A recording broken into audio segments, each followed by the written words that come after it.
আসসালামু আলাইকুম রহমতুল্লাহি আবরাকাতু। আপনাদের সবাইকে পবিত্র রমজানের শুভেচ্ছা।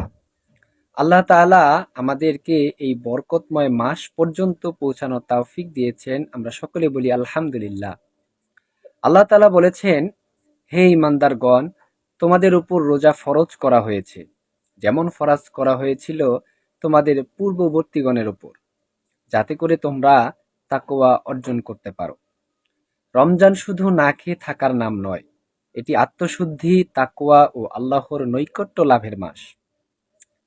রাসূলুল্লাহ সাল্লাল্লাহু আলাইহি সাল্লাম বলেছেন, যে ব্যক্তি ঈমান ও সওয়াবের আশায় রমজানের রোজা রাখে, তার পূর্বের সকল গুনাহ মাফ করে দেওয়া হয়। সুবহানাল্লাহ, বুখারী শরীফের হাদিস।